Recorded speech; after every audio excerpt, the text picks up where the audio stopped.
My cousin kicked his daughter out on her birthday, so we took her in and faced a family backlash that changed everything about loyalty and who counts as family. Here's how this whole mess started. My wife, who is 27, and I, at 30, live on a pretty big farm, 300 acres of land with 5 bedrooms and 3 bathrooms. We set it up with electrical hookups for campers, thinking why not make it a spot where the whole family can come and spend time together during the summer or for the holidays. We built it with that in mind, figuring it would be nice to have one place where everyone could gather and crash for as long as they wanted. You know how some people have those spots everyone gravitates toward for family gatherings? That's what we wanted. For a while, it worked out great. Summer would roll around and we'd have cousins, uncles, aunts, and everyone else filling up the place. There would be kids running around, people sitting by the fire pit, and campers parked all around the field. It felt like the heart of the family. Now, my cousin Bill, who is 56, is part of that crowd. He's been around forever and has always brought his kids when the family visits. His daughter Alice is 18 now, and she's from his first marriage. Her mom was an immigrant who didn't have any family here. And unfortunately, she passed away when Alice was just 2 years old. It's rough stuff. But here's the thing. Bill remarried pretty quickly after that, just 6 months later. He was with Tanya, who is now 52. Together, they had 3 more kids. Bill and Tanya's home is like a whole different world. Everything is about their 2 oldest sons and their youngest daughter, the one they had together. Alice seems invisible over there. I mean, I'm not the smartest guy in the room, but I can clearly see how much they leave her out. It's like she's just there. They do all this fun stuff with their kids, go on trips, and sign them up for all sorts of activities, while she's just stuck at home. No vacations, no extracurriculars, nothing that costs a dime. She's pretty much left to fend for herself. I've watched Alice grow up. She's been coming to our farm every summer for the past 4 years. I think she comes here because Bill and Tanya just want her out of their hair. They're always talking about how she's trouble and how she needs to learn some respect. I'm not saying she's perfect, but you can tell she's just trying to get some attention. The thing is, Alice can be a handful. I won't sugarcoat it. She's got that typical teenage attitude, like she doesn't care about anything. And, yeah, she can be loud. There have been plenty of times when she's come over to our place, and I've heard stories about her blowing up at her stepmom. Full-on screaming matches, sometimes over the smallest things. She slams doors, swears up. A storm, and honestly, it seems like she's always ready to go to battle. You might think, wow, this kid's a brat. And yeah, maybe she acts like one. But you've got to consider why she's like this. From what I've seen, her acting out only started when she realized she wasn't getting the same treatment as her siblings. It's like she's a totally different person when she's not at home with others, teachers, folks on our farm, even strangers. She's polite, quiet, and tries to blend in. But as soon as she gets home, it's like all hell breaks loose. I think about it a lot. It's like she has 2 different personalities. The Alice when she's out and about, and the Alice when she's around her dad and stepmom. No wonder she's upset. What's wild is that they don't even see it. Bill and Tanya act like everything's fine with their kids, but when it comes to Alice, she's always the problem. They never stop to think, wait, maybe we're the ones causing this. Anyway, Alice started working on our farm during the summers because they needed her out of their space. Honestly, she's not bad at the work. When she has something to focus on, she really puts in the effort. She's great with the animals and has even learned a few things, like fixing fences and helping out with equipment. She seems to enjoy it here, maybe because it's a break from all the drama at home. We didn't mind having her around in fact, we liked that she was getting a taste of what it's like to work hard and actually be part of something. This summer, things got a little more intense. She was turning 18, and I knew it was going to be a rough one. Bill had been going on about how he was going to kick her out once she turned 18. It'll teach her responsibility, he said. But all I could think was, dude, you're kicking her out. With no plan, no backup, nothing. Just like that, she's on her own. I'm not sure how that's supposed to teach anyone responsibility. We talked to Alice about it a few times, and you could tell she was nervous. She didn't have anywhere to go, and her dad was serious about kicking her out. We decided that if push came to shove, we'd take her in. My wife and I had the room, and we figured, why not give her a chance to get back on her feet? It could help her figure things out, maybe get her set up for college or a job or something. She deserves that much. At least the night before her birthday, we had her over for dinner. She didn't say much, just picked at her food and looked like she was a million miles away. My wife tried talking to her about her plans after graduation, but Alice just shrugged. She didn't know, and how could she? Her parents didn't exactly set her up for success. Later that night, my wife and I had a long talk. We knew it might cause trouble if we took her in, but at the same time, we just couldn't leave her hanging. It felt like when you see someone drowning. You don't just stand there and watch. And that's what it felt like she was drowning, and we had a chance to throw her a life preserver. So we decided that the next morning, we'd show up at her place with my truck and help her pack. Alice was surprised when we pulled up bright and early. She'd been bracing herself for her dad's boot, but I think she wasn't expecting anyone to actually show up for her. We loaded up her things, just the stuff she'd bought herself, or what others had given her. I wasn't about to take anything that Bill and Tanya could say wasn't hers. The whole time she was quiet, like she was afraid to believe it was actually happening. As we drove away, she finally spoke up. "Thanks," she said. And it was the kind of thanks you don't hear often. It felt like relief, like someone finally lifted this huge weight off her shoulders. I didn't say much back, just told her that we were glad to have her. It felt like the right thing to do. We were giving her a shot to build her own life without all the baggage her parents kept dumping on her. I mean, it's not like we had all the answers or knew what we were doing. We just figured if we could help someone out who needed it, why wouldn't we? And from that moment, everything started to change. But of course, that's when things got complicated. After we got Alice settled in, everything started to shift pretty fast. At first, it was all good. She was quiet, probably just trying to adjust to being in a new place. We set her up in one of the guest rooms, plenty of space, her own bathroom, and some privacy. My wife and I wanted her to feel like it was her home, not just some temporary setup. We told her that she could stay as long as she needed, and there was no rush for her to figure everything out. Now, here's the thing. I don't have kids, so I'm not going to act like I know everything about raising one, especially not a teenager. But I knew enough to realize she was still carrying a lot of baggage from her dad and stepmom. It's not like you can just erase years of feeling left out and pushed aside just because you're in a new spot. So we took it slow. We didn't push her to talk about it or anything, but we made sure she knew she could if she wanted to. Alice mostly kept to herself the first few days.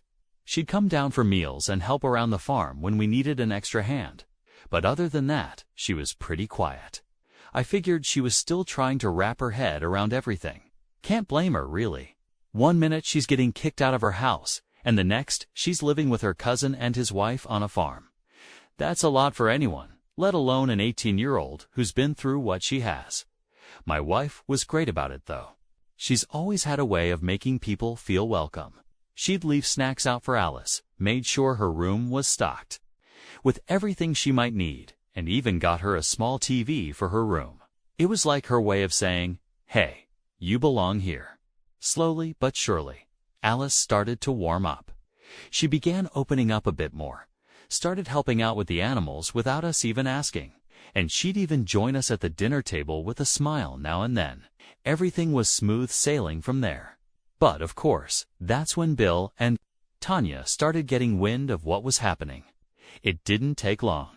I mean, word travels fast in our family, especially when you've got a big place like ours where people are always coming and going. They must have heard from someone that Alice was staying with us, and well, they didn't take it too well. The first time I heard from Bill was a couple of days after we moved Alice in. He called me up, and it was tense right from the start. No hey, how are you? Or small talk just straight to the point. What's this I hear about Alice staying with you? He asked. His voice had that tone like he was already mad before I even said anything. I wasn't going to lie. Yeah, she's here. You said she had to leave when she turned 18 and she didn't have anywhere else to go, so we figured we'd help her out. He let out this big sigh, like he was annoyed. You know, that's not helping her. We were trying to teach her some responsibility. I'm not the kind of guy who gets into arguments over the phone, but that got me going. I tried to keep it calm, though. Then Bill said, "Look, she's been through a lot. I'm not saying I know better than you, but kicking her out without a plan wasn't going to do her any good. She's a kid. She needs a place where she can get back on her feet." He wasn't having it. She's not your responsibility. It's mine. You think you're doing her a favor, but you're undermining what we're trying to teach her. I could feel my patience wearing thin. Well, Bill, if teaching her responsibility means leaving her out to dry, then yeah, I guess I am undermining that. But as long as she's here, she's safe and she's welcome. We went back and forth for a while, but it was like talking to a brick wall. He just kept repeating the same thing, how it was his job to parent her, how we were overstepping, and how we didn't understand what was best for Alice. Finally, I had enough and just told him, "Look, man, here's here, and she's staying as long as she wants. If you've got a problem with that, I don't know what to tell you." He hung up after that, and I could tell things were about to get messy. Sure enough, the next day, I started getting calls and texts from other family members. Apparently, Bill and Tanya had been telling everyone that we took Alice away from them, and now they were refusing to come to any more family events unless she was gone. It felt like a slap in the face, to be honest. We'd always been the ones hosting everyone, making sure there was room for all. And now, because we took in Alice, suddenly we were the problem. My wife was livid. She's the kind of person who puts her heart into making people feel welcome. And to have people turning on us like that hurt. Aunt Linda was the next to call, and she tried to be more diplomatic about it. It's not that they don't appreciate what you're doing for Alice. They just feel like you're stepping in where you shouldn't. Bill and Tanya have their ways of doing things, and they feel like you're going against them. I just told her straight, "Aunt Linda, I'm not trying to start a fight here, but Alice needed a place to go, and we had room. I'm not going to turn her away because Bill and Tanya think it's a bad idea. We've got the space, and she's family." She sighed, and I could tell she was trying to find some middle ground. Maybe if Alice stayed somewhere else, like a dorm or an apartment, it might help. That way Bill and Tanya wouldn't feel like we were taking sides. I didn't know what to say to that. It felt like everyone was more worried about keeping the peace with Bill and Tanya than actually thinking about what was best for Alice. And I get it, people don't like conflict. But sometimes you've got to stand your ground. I told Aunt Linda that Alice was welcome here as long as she wanted to stay. And that was the end of that conversation. After that, the texts and calls kept coming. A few cousins even said they wouldn't be bringing their kids over anymore. Something about how, with gas being so expensive, if not everyone's coming, then it's not worth the trip. It all just sounded like excuses. They were picking sides, plain and simple. But we weren't backing down. My wife and I talked about it for hours one night, just trying to figure out how to handle it all. She was worried about the tension in the family, but she didn't regret helping Alice one bit. And neither did I. We both agreed that at the end of the day, if we could provide Alice with a stable place where she felt like she belonged, then it was all worth it. Even if some family members didn't see it that way. Alice, on the other hand, started to notice the shift. She wasn't dumb. One night she asked me, "Is it because of me that they're not coming around?"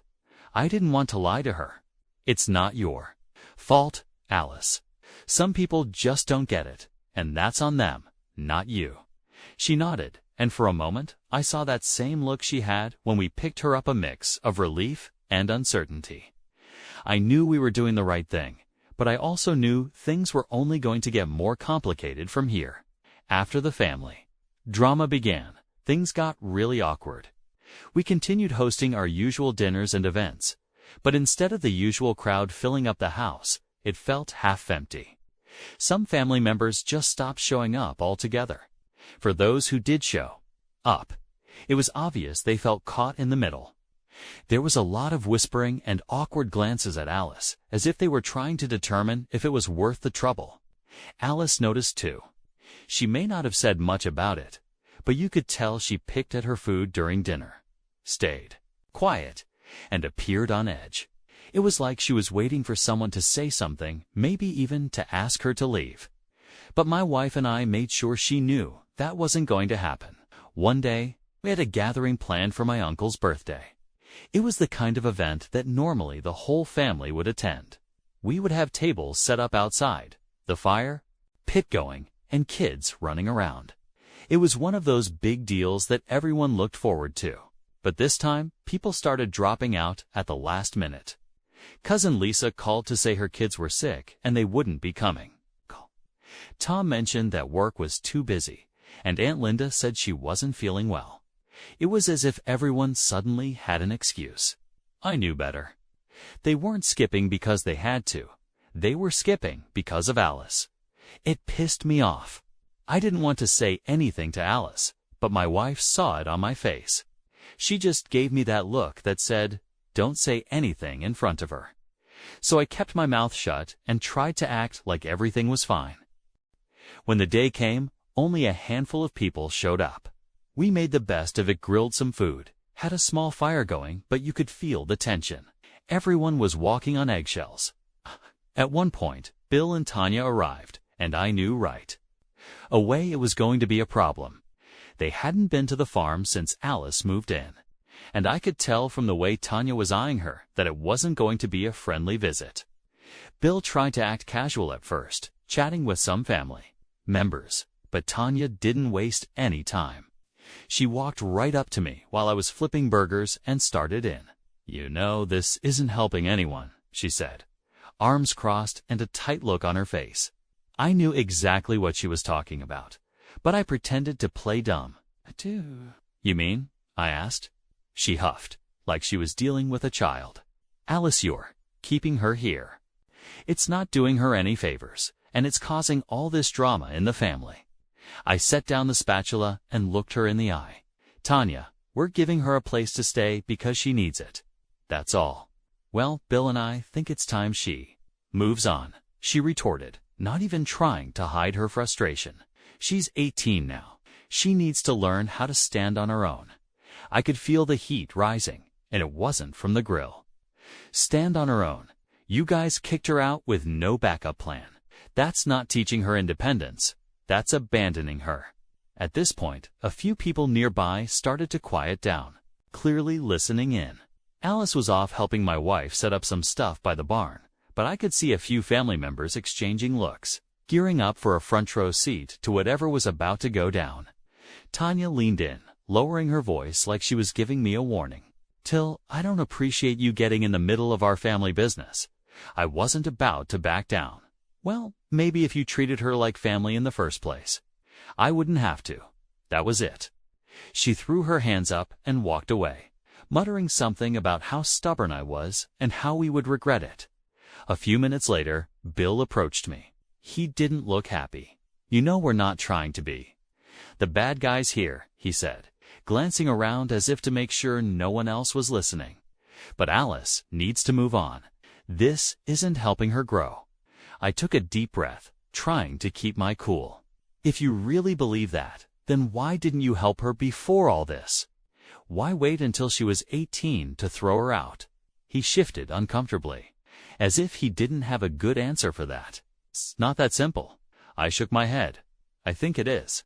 And until she's ready to move on, she's staying here. End of story." He didn't say anything else, just gave me a look that suggested I was betraying him or something, and then walked off. The rest of the night felt tense.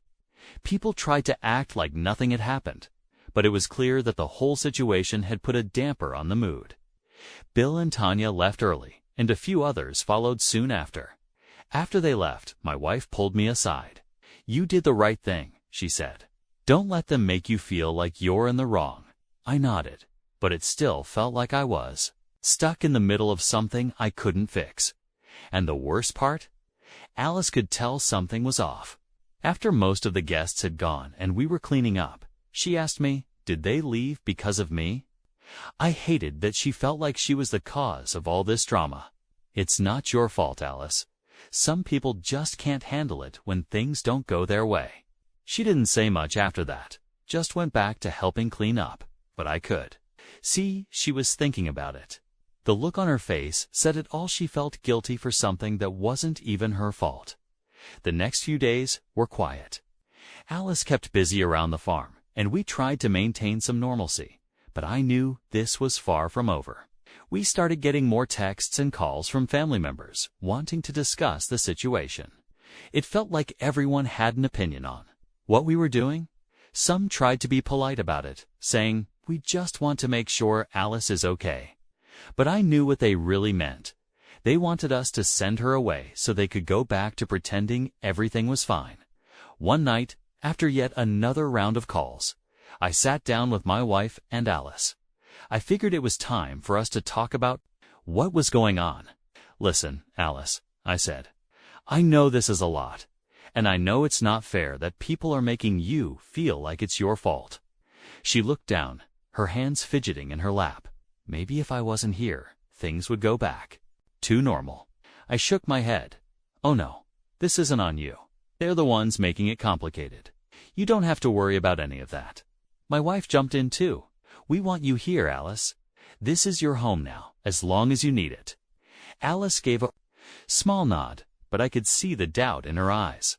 I didn't blame her. After everything she'd been through, it made sense that she didn't trust easily. But we were determined to show her that she was safe with us. As the days went on, the calls kept coming, and I could tell this was only the beginning of the family drama. But no matter how many times the phone rang or how many family members tried to push us, I knew one thing for sure. We weren't going to back down. Alice was staying, and we were going to stand by her even if it meant going against half the family. After the awkward family dinner and all the messages from Bill, things started to get tense around the farm. Alice was still helping out and trying to stay positive, but I could tell the whole situation was wearing on her. My wife and I were doing our best to keep things normal, but when your phone is constantly buzzing with family drama, it's hard to ignore. Then, one day, we got an unexpected visit from one of my uncles, Uncle Tom. Now, Uncle Tom has always been the type to keep his head down and stay out of family business. He's never taken sides or stirred up trouble. So when he showed up at the farm unannounced, I figured something big must be going on. I invited him in, and we sat down at the kitchen table while my wife made some coffee. Right off the bat, he had this look on his face like he wasn't happy to be there. He shifted in his seat as if I was nervous, and I knew this conversation wasn't going to be a good one. "And I've been talking to Bill and Tanya," he said, nervously rubbing the back of his neck. "They're pretty upset about this whole situation with Alice." I sighed. "Yeah, I've heard that before. What's the latest?"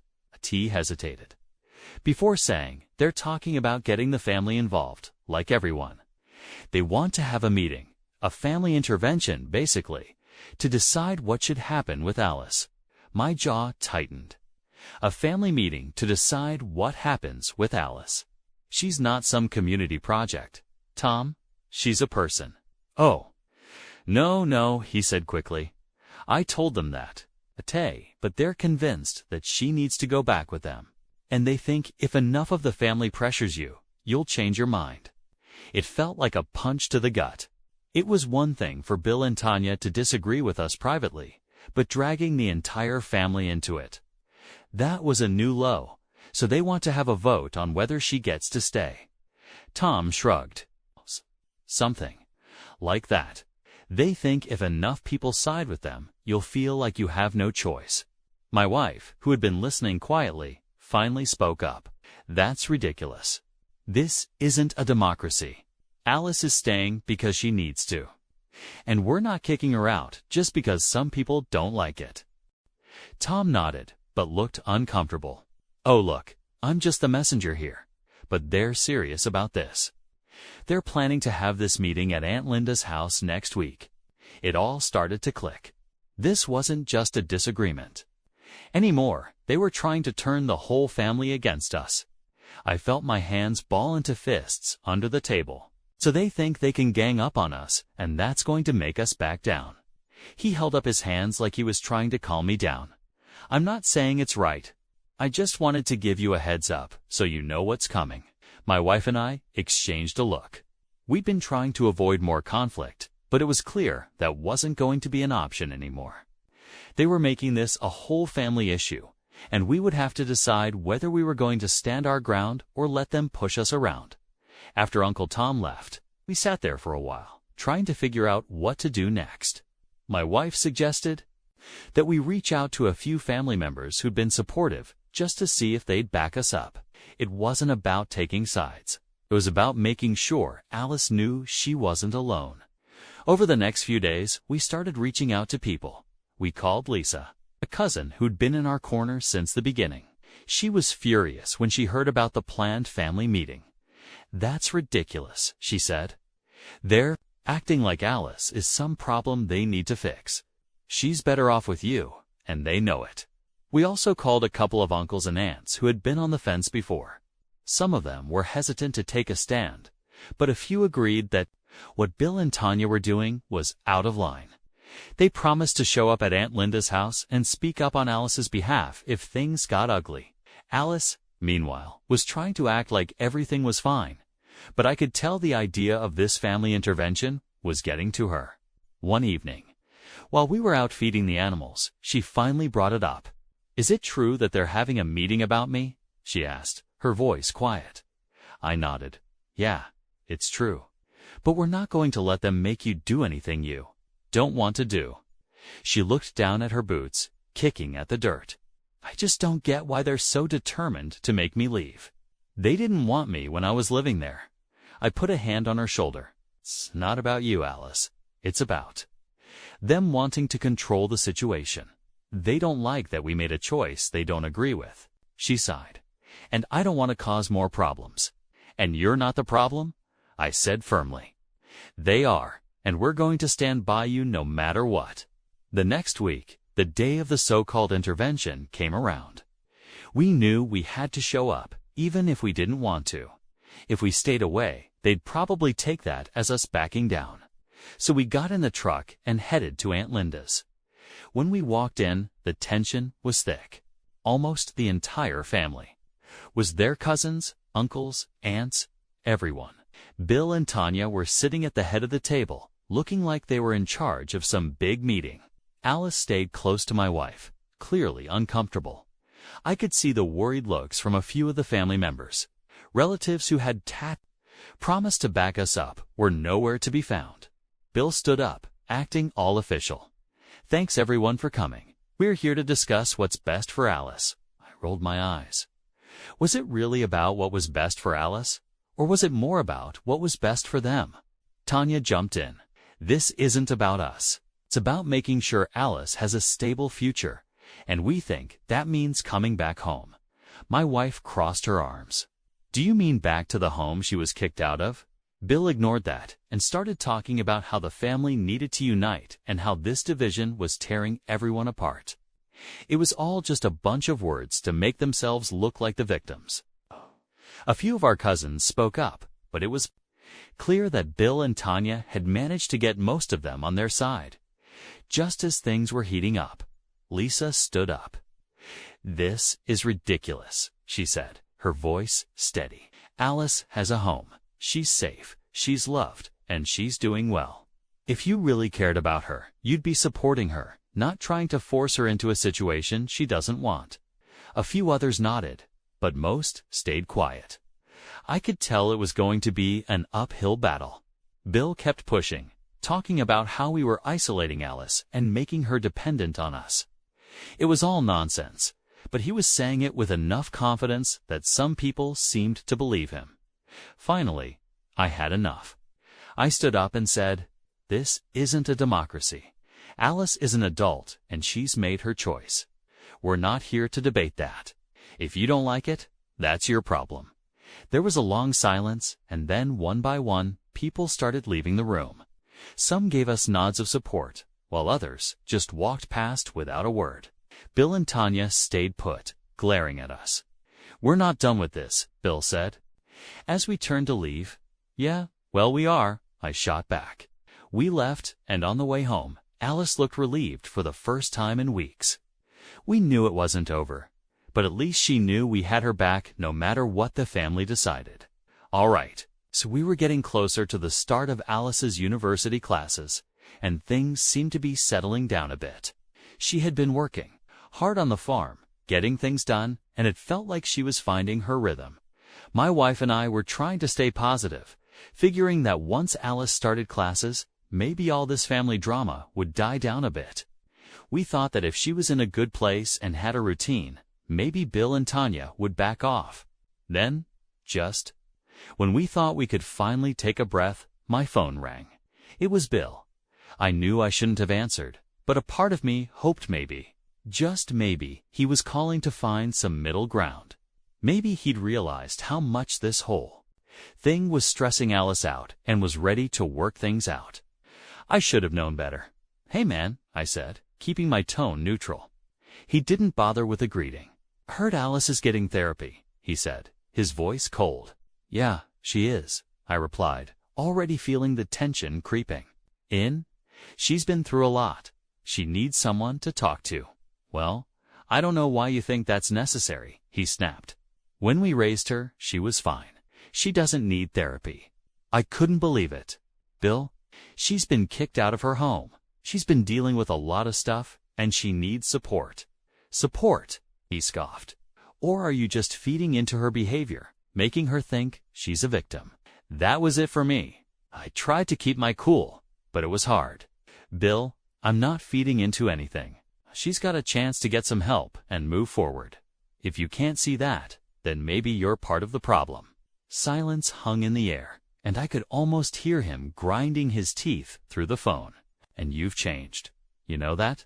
You used to respect family. Now you're just creating division."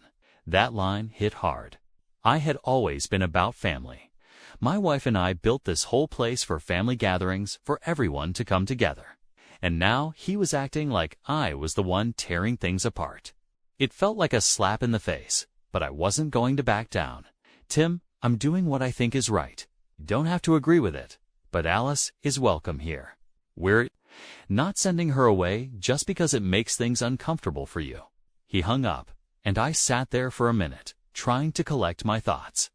It felt like everything we'd done for Alice, everything we were trying to build, was being used against us. I was mad, but mostly I felt tired. It was like no matter what we did, someone was always going to find a way to twist it into something negative. Later that night, I sat down with my wife to talk. We knew that once Alice started her classes, things were going to change. She would have her own routine, and maybe, just maybe, the family would back off once they realized she was doing okay. My wife suggested we throw one more small gathering before Alice's classes kicked off, just to show her that we were proud of her and that she had a support system here. So, we planned a simple dinner. Invited a few close family members, just the ones who had been supportive, and set it up to be a quiet celebration for Alice. We didn't want her to feel like she was on her own, even if some of the family didn't. See it that way, the night of the dinner went smoothly. A few of my cousins showed up, along with a couple of aunts and uncles. It was nice, and for a moment, it almost felt like old times. Alice seemed happy, laughing and talking with everyone. For once, it felt like we could actually have a normal night without any drama. But, of course, that didn't last long. Just as we were finishing up dinner, I saw Bill's car pulling up the driveway. I knew right away that this wasn't going to be a friendly visit. He hadn't been to the farm since everything started, and his arrival now felt like a bad sign. He got out of the car, and Tanya was with him. They walked up to the house, and you could feel the tension in the air. A few of my cousins exchanged nervous looks, and Alice went quiet, her smile fading as soon as she saw them. My wife and I exchanged a glance, and I knew we were thinking the same thing. This wasn't going to end well. Bill didn't waste any time. He walked right up to us, and with everyone watching, said, We need to talk now. I stayed calm, trying to keep things civil.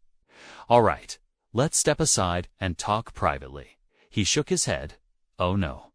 No, we're doing this here in front of everyone. Tanya stood beside him, arms crossed, looking ready for a fight. I glanced over at Alice, who was watching with dread on her face. I could tell she was expecting the worst, and honestly, so was I, but I wasn't about to let Bill make a scene in front of everyone. Fine, I said, crossing my arms. What's this about?